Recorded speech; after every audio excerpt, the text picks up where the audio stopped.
Hi there, welcome to Still Eating Popcorn Movie Recaps. Today we're looking at the movie Split. The film opens with a birthday party for Claire. Her classmate Casey was invited out of pity as Claire tells her father that Casey frequently gets into trouble with teachers and gets sent to detention. Casey calls for a ride home but is told the car broke down. She's about to take the bus, but Claire's dad insists that he go home with them. The girls leave along with another friend, Marcia. Claire's dad is approached by an unseen person. Moments later, the person, a man named Kevin, gets into the car. Claire thinks he just got in the wrong car by mistake, but Kevin puts on a face mask and sprays the girls with some kind of toxin that knocks them out. Casey slowly attempts to open the door to get out, but Kevin gets her too. Kevin brings the girls into a windowless room in an unknown location. He pulls Marcia out and takes her outside. After a brief moment, Marcia runs back into the room after she peed herself. She tells the others that Kevin wanted her to dance for him. Claire says they need to fight back together to get out. Casey is calm and says they need to find out what they are there for before they make any sort of move. We see a flashback in which a 5-year-old Casey is with her father and her Uncle John. They are both hunters, and they teach Casey how to hunt. Uncle John talks about hunting a deer but being distracted by the buck. A therapist, Dr. Karen Fletcher, is watching a news report on the 3 missing girls and how Claire's father woke up to find the girls and his car gone. Karen then receives an email from someone named Barry saying they need to speak and it is urgent. Barry is really one of Kevin's multiple personalities. This alter is a sketch artist with a heavy Boston accent. He meets with Karen regularly in this persona. The girls continue to try and find a way out. They look through a crack in the door and see what appears to be a woman talking to their captor. Claire and Marcia call to the woman for help. She approaches the door, but it is just Kevin wearing a skirt and high heels. This alter is known as Patricia, a polite British woman. Patricia assures the girls that their captor knows why they are there and that he is not allowed to touch them. Karen is in a conference via Skype in which she discusses her patients, most of whom are suffering from dissociative identity disorder, including Kevin. Karen talks about how some identities have capabilities that the other identities may not possess, as well as the way she can sense who has come to the light, which alter is in control. She adds that people with DID can change their body chemistry with their thoughts. The girls meet another identity, Hedwig, who has the mannerisms of a 9-year-old boy. He claims that Patricia and Dennis, the persona that captured the girls, are mad at him and that he is in trouble.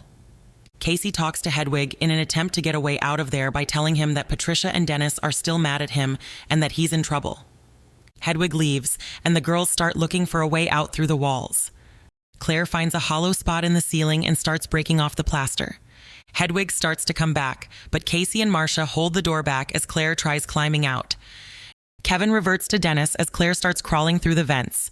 She finds an exit and starts running for help. She hides in a locker, but her trembling breath is so loud that Dennis finds her. He orders Claire to take off her shirt because it's dirty. He then locks her in a room by herself. In another session with Karen, Kevin returns as Barry. Karen doesn't believe she is really talking to Barry. She has noticed certain characteristics that Barry is displaying normally seen with other alters like Dennis, such as OCD. Barry insists that he's gotten better. Karen mentions that Kevin has 23 distinct identities. Kevin then becomes Dennis, as Karen mentions a 24th identity, the Beast, whom Dennis says is indeed real. Patricia brings Casey and Marcia out for some food. Marcia is forced to remove her skirt, and Casey takes off her flannel shirt. Patricia brings the girls into a dining room and starts to make another sandwich. He becomes upset when he accidentally cuts the sandwich crookedly, so he starts making another one. Marcia seizes the opportunity to take a chair and strike Patricia in the back with it. She runs out for help, and Casey tries to run too, but Patricia catches her and orders her to go to her room. Marcia is eventually caught as well and is locked in a room by herself. Karen and her assistant Jai review security footage of outside the building. A trash bin is knocked over with garbage spilled everywhere. One couple walks around it, but Dennis walks right through it, which is something Karen believes is deliberate. Hedwig talks to Casey playfully. He asks to kiss her, and she allows him to, though it is awkward. Hedwig mentions his music collection and how he likes to dance to some Kanye West. Casey asks him to show her his room and his music collection. He brings her in there, and she mentions a window that's next to his music. It's just a drawing of a closed window over another drawing of an open window. Hedwig starts to realize that Casey is trying to escape. She becomes frightened and attempts to placate him. He pulls out a walkie-talkie, which Casey uses to start calling for help while fighting off Hedwig. Hedwig subdues Casey and takes the walkie back. We see another flashback with little Casey on a hunting trip. With her dad not around, Uncle John starts wanting to play. He strips down to his underwear and tells Casey to take off her clothes because animals don't wear clothes. Later, John emerges from behind a rock and sees Casey holding a rifle at him. He manages to take it back from her before she pulls the trigger. Claire and Marcia attempt to escape using a wire to unlock the door from the outside Marcia's room. They are unsuccessful. Karen goes to Kevin's home and is greeted by Dennis. He invites her inside and they continue to discuss the Beast, as well as the Horde, which is the name given for the major identities that control Kevin: Dennis, Barry, Patricia, and Hedwig. Karen then becomes genuinely terrified. She goes outside and finds Claire trapped in her room, but Dennis pulls Karen away before she can help. Casey finds a laptop with videos on every one of Kevin's identities.